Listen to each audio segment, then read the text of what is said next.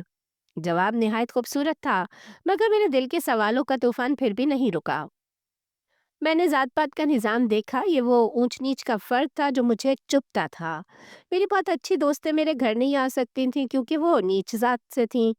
میں نے رسومات دیکھی جو کہ خالی خالی لگتی تھیں، بس عادت کے طور پر کی جاتی تھیں، تو لہٰذا پڑھائی میری پناہ بن گئی۔ میں کتابوں کی دیوانی تھی، سائنس میرا فیوریٹ سبجیکٹ۔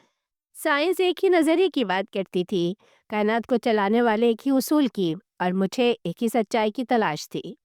جب میں نے اسکول ختم کیا تو میں ایک عجیب سی ملی جلی شخصیت تھی، ثقافتی طور پر ہندو مگر روحانی طور پر سوالوں میں گری ہوئی اور اپنے مذہب سے غیر مطمئن۔ میں دوسرے دھرموں کو پڑھنا چاہتی تھی مگر اپنی والدہ کے خوف سے کبھی اس کی ہمت نہیں کر پائی۔ میں نے گریجویشن مکمل کیا اور ان سارے سالوں میں میں اگرچہ ہندو دھرم سے کافی دور ہو چکی تھی مگر میں ایتھیسٹ نہیں تھی۔ کم سے کم ایشور اور دھرتی کو بنانے والے کسی ایک کریٹر پر وشواس ضرور تھا میرا۔ بائیو ٹیکنالوجی میں ماسٹرز کرنے کے لیے انگلینڈ آنا میرے لیے زندگی بدلنے کا ایک بہترین موقع ثابت ہوا۔ شروع میں لندن میں بہت تنہا تھی، پھر ایک دو ہندو اسٹوڈنٹ سے ملاقات اور دوستی ہوئی۔ شروع میں زیادہ تر میں ہندوستانی طلبہ گروپ میں ہی رہتی تھی اور دوسرے دھرم کے لوگوں سے زیادہ گھلتی ملتی نہیں تھی۔ ایسا نہیں تھا کہ میں کوئی بہت ریزرو رہنے والی لڑکی تھی، مگر ایک نئے ماحول میں جا کر نئے لوگوں سے گھلنے ملنے میں وقت لگتا ہے۔ میرے اندر دوسرے دھرموں اور کلچرز کو جاننے کا شوق اور کیوریاسٹی تو ہمیشہ سے تھی، اس لیے مجھے تنہائی کے خول سے نکلنے میں زیادہ سمے نہیں لگا۔ پھر ایک دن یونیورسٹی کی لائبریری میں ایک مشکل ریسرچ پیپر کی تیاری کرتے ہوئے میری ملاقات فاطمہ سے ہوئی۔ وہ میرے سامنے بیٹھی تھی، اسٹائلش حجاب میں، پورے دھیان سے پڑھ رہی تھی۔ شاید میں نے بہت زور سے آہ بھری تھی کیونکہ وہ مسکرا کر بولی، پروٹین سیکوینسنگ میں پھنس گئی۔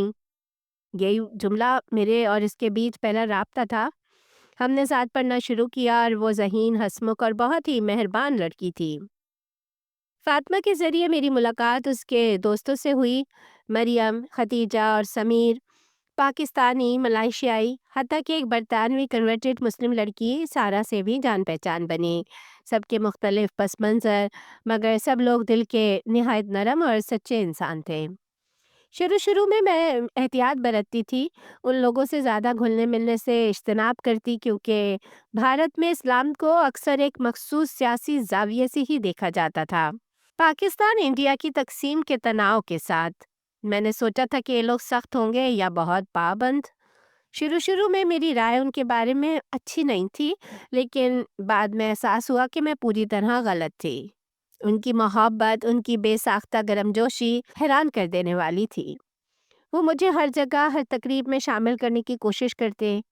میں نے ان میں ایک چیز نوٹ کی، وہ کتنے بھی مصروف ہوتے مگر نماز کے لیے فوراً اٹھ جاتے، سب کچھ چھوڑ کر نماز کے لیے جاتے، واپس آتے تو پرسکون لگتے۔ ہر بات پر الحمدللہ، ماشاء اللہ، سبحان اللہ کہنا، کھانا شروع کرتے تو بسم اللہ۔ ایک دن میں نے فاطمہ سے پوچھا، تمہیں نہیں لگتا اتنے سارے اصول، دن میں اتنی نمازیں، اٹھتے بیٹھتے ہر وقت مخصوص الفاظ یاد کرنا اور ان کا ادا کرنا، یہ سب تو بہت پابندی والی چیزیں ہیں؟ وہ مسکرائی اور بولی، سپنا، سوچو تم تیز طوفان میں گاڑی چلا رہی ہو، بارش اتنی کہ آگے کچھ نظر نہیں آ رہا، ایسے میں لین کی لائٹس اور نشانیاں تمہیں پابندی لگیں گی یا حفاظت اور رہنمائی؟ اسلام کی حدود میرے لیے یہی ہے، یہ مجھے قید نہیں کرتی، زندگی کے طوفان میں سے ہی رستہ دکھاتی ہیں۔ میں اس کی لاجک سن کر حیران تھی۔ فاطمہ کا یہ جملہ سیدھا میرے دل میں لگا۔ اب میرا تجسس پوری طرح جاگ چکا تھا۔ مجھے لگا مجھے اسلام کے بارے میں کچھ بھی معلوم نہیں ہے، یا آپ یوں کہہ لیجئے کہ جو کچھ معلوم ہے وہ غلط ہے۔ میں نے اسلام کو جاننے کا فیصلہ کیا۔ میں نے فیصلہ کیا کہ اسلام کو بالکل اسی طرح پڑھوں گی جیسے کوئی سائنسی ریسرچ کی جاتی ہے، کھلے ذہن کے ساتھ، مگر تنقیدی اور تحقیقی نظر سے۔ میں نے اپنے مسلمان دوستوں کو کہا کہ میں سمجھنا چاہتی ہوں لیکن سخت سوال بھی کروں گی، تم لوگ ناراض مت ہونا۔ وہ خوش ہو گئے، بولے ہاں، جو چاہو پوچھو، ہم غصہ نہیں کریں گے۔ اسلام کے بارے میں میری تحقیق تقریباً 3 سال چلی۔ میں نے سب سے پہلے نبی محمد صلی اللہ علیہ وسلم کی سیرت پڑھنی شروع کی، مسلمان مصنفین سے ہی نہیں، مغربی مورخین سے بھی۔ ان کی سچائی، رحم دلی، عورتوں کا احترام، غریبوں کا خیال، وہ سب کچھ تھا جو میں نے کبھی میڈیا میں نہیں دیکھا تھا۔ پہلی وحی کی کہانی اقرا یعنی پڑھو سے شروع ہونے والی وحی کے سلسلے میں جانکاری نے مجھے جھنجھوڑ دیا۔ ایک دن جس کی پہلی وحی ہی علم حاصل کرنے کی ہو، وہ در حقیقت مجھے بہت خاص لگا۔ پھر میں نے قرآن پڑھنا شروع کیا، مختلف انگلش ترجموں کا جائزہ لیا۔ اس کی تحریر، اس کا انداز اور پیغام دونوں ہی میرے لیے حیران کن تھے، اور سب سے بڑھ کر توحید۔ کہہ دو وہ اللہ ایک ہے، یعنی سورہ اخلاص، بالکل صاف، بالکل سیدھی بات، نہ بیٹا، نہ شریک، نہ کوئی ہمسر۔ میں نے اسلام کے 5 ستون پڑھے: ایمان، نماز، زکوٰۃ، روزہ، حج۔ ہر ایک ستون انسان سازی کا شاہکار لگا۔ نماز، روزانہ روح کی صفائی۔ زکوٰۃ، لالچ کو نکالنے اور معاشرے کی مدد کا نظام۔ مجھے حیرت یہ ہوئی کہ ہندو شاستروں میں بھی کہیں کہیں ایک ہی بے شکل اکیلے ایشور کا ذکر تھا۔ یوں لگا جیسے اسلام وہی توحید انتہائی صاف شکل میں پیش کر رہا ہو۔ اس ساری تحقیق میں مجھے 2 سال گزر گئے۔ یونیورسٹی کے تیسرے سال تک آتے آتے میں اسلام کو کافی حد تک سمجھ چکی تھی، بلکہ میں سچ کہوں تو 99% اسلام کو سچ مان بھی چکی تھی۔ بس 1% ہچکچاہٹ اور جھجک باقی تھی۔ عورتوں کے حقوق، حجاب، عورت کو وراثت میں کم حصہ، مرد کی 4 شادیاں، ان پر میرے ذہن میں بہت سارے اعتراضات تھے، مگر میرے دوستوں نے صبر کے ساتھ ہر بات سمجھائی۔ تاریخی پس منظر، اصل حکمت، سب واضح ہونے لگا۔ ایک مرتبہ میں ایک جمعے والے دن اپنی دوستوں کے ساتھ مسجد بھی گئی، اور وہاں ایک پاکستانی مسجد تھی جس کے امام صاحب اردو میں تقریر کر رہے تھے۔ جمعے کے خطبے میں آدم اور حوا کی کہانی سن کر میں رو پڑی۔ اسلام میں عورت پر کوئی الزام نہیں، جیسا کہ اس واقعے کے بارے میں اس آیت میں صرف عورت کو ذمہ دار سمجھا جاتا ہے، بلکہ قرآن کہتا ہے کہ دونوں غلطی کرتے ہیں، دونوں معاف ہوتے ہیں، کوئی اصل گناہ نہیں۔ یہ انصاف میرے دل میں اتر گیا۔ اس دن سے میں نے اسلام قبول کرنے کے بارے میں سوچنا شروع کیا۔ میرے سوچ کے 2 بنیادی پوائنٹس تھے۔ پہلا یہ کہ میں بطور مسلمان زندگی کیسے گزاروں گی، اور دوسرا یہ کہ اپنے گھر والوں کا رد عمل میں کیسے برداشت کروں گی۔ اسی طرح چند ہفتے ایسے ہی گزر گئے۔ ایک پرسکون منگل کی شام تھی، کوئی طے شدہ فیصلہ نہیں تھا میں ابھی اسلام قبول کروں گی، لیکن سچ اب اتنا واضح ہو چکا تھا کہ انکار ممکن نہیں تھا۔ میں نے فاطمہ کو کال کی، میری آواز کانپ رہی تھی۔ میں نے اسے بتایا کہ میں شہادہ پڑھنا چاہتی ہوں۔ ایک لمحے کی خاموشی، پھر اس کی روتی ہوئی آواز، الحمدللہ، میں آ رہی ہوں تمہارے پاس۔ 1 گھنٹے بعد فاطمہ، مریم اور سارہ میرے چھوٹے سے کمرے میں تھیں۔ کوئی تقریب نہیں، بس ہم 4 لڑکیاں۔ میں نے غسل کیا جیسے فاطمہ نے بتایا تھا، پھر میں نے انگلی اٹھائی اور عربی اور انگلش میں وہ کلمات پڑھے: میں گواہی دیتی ہوں کہ اللہ کے سوا کوئی معبود نہیں، اور محمد صلی اللہ علیہ وآلہ وسلم اس کے بندے اور رسول ہیں۔ وہ الفاظ میرے دل پر ایسے اترے جیسے ٹھنڈی بارش خشک زمین پر اترتی ہے۔ پورا وجود ہلکا ہو گیا، برسوں کی بے چینی ختم ہو گئی۔ سپنا جو حق کی تلاش میں تھی، اقرا بن گئی۔